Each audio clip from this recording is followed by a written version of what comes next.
ginagalang po natin yung inyong paniniwala dyan. Pero gusto ko pong mag-share tungkol dito. Nakalagay po yan sa Mateo 13. Makinig po sa. Makinig kayo. At gusto ko pong i-share sa inyo. Nung ang Panginoon ay siya ay nangangaral dito sa lupa, siya po ay laging nagsasalita. Alam niyo po ba yung parabola? Daguan. Alam niyo, sino nakakaalam ng parabola? Parable.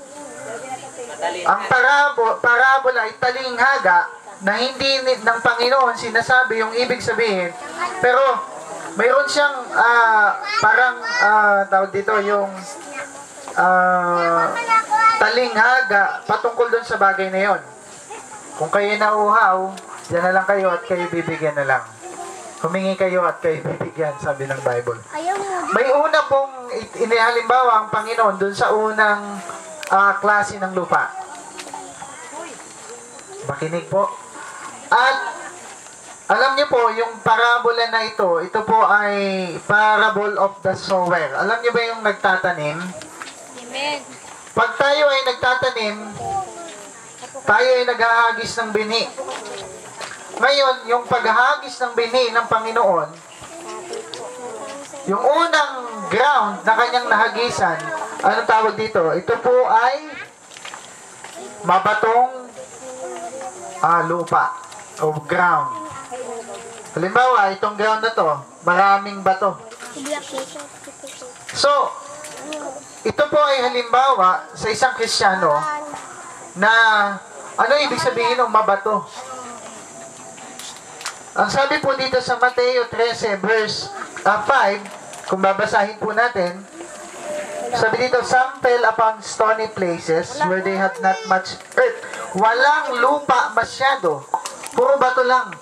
So, paano tutubo yung binhi na inihasik ng Panginoon? Ano ibig sabihin nung walang masyadong lupa?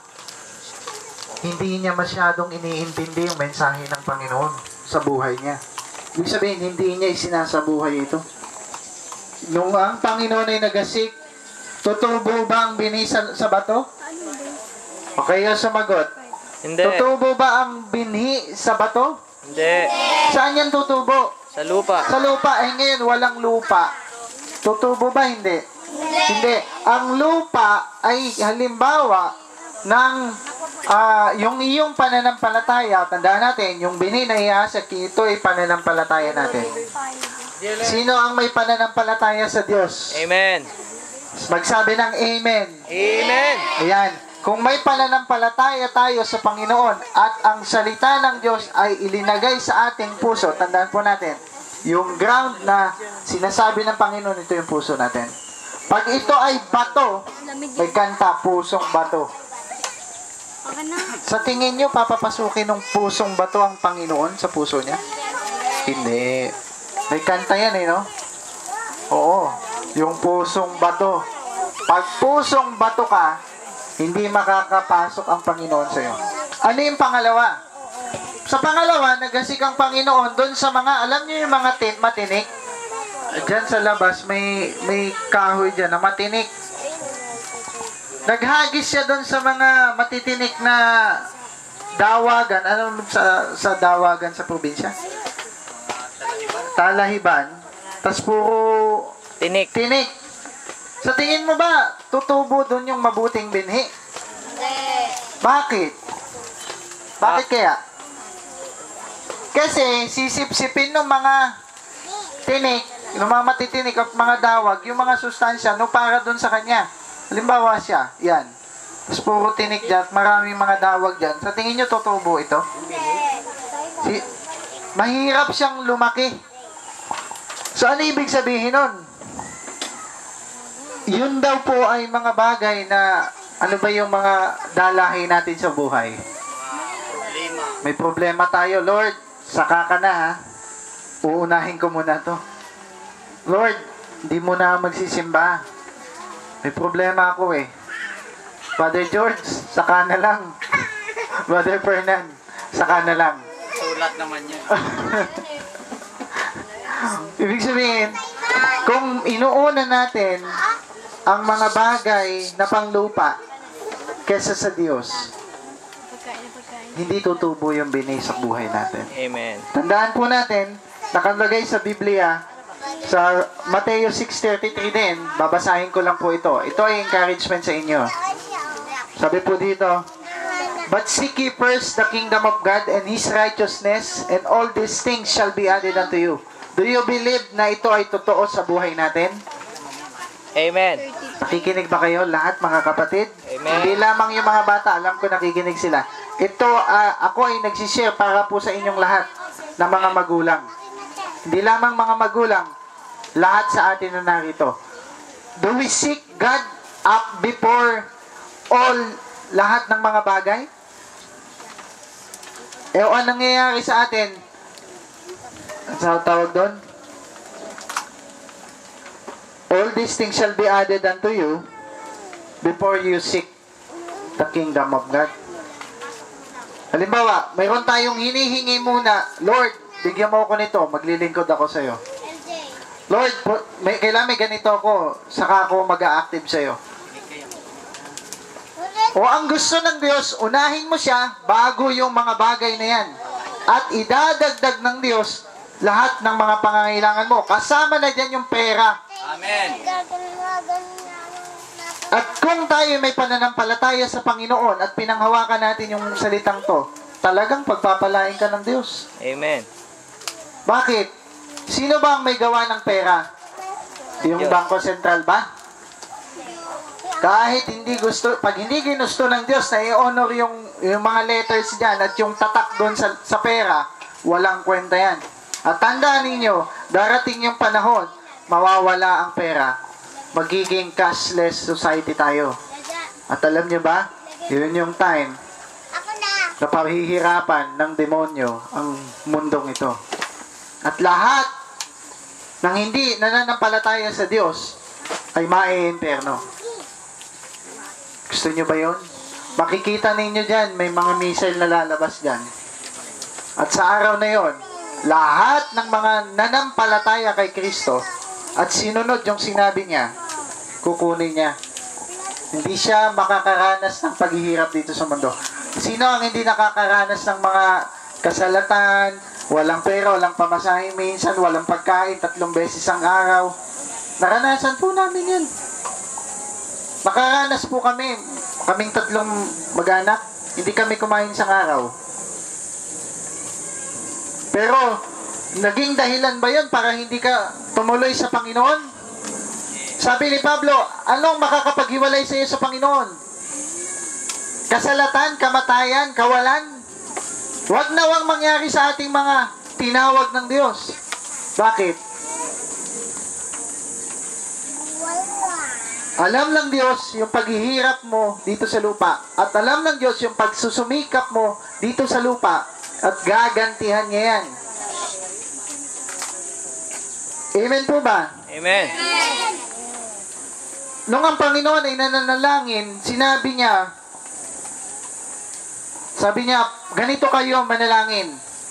Ama namin, suma sa langit ka. Sambahin ang ngalan mo.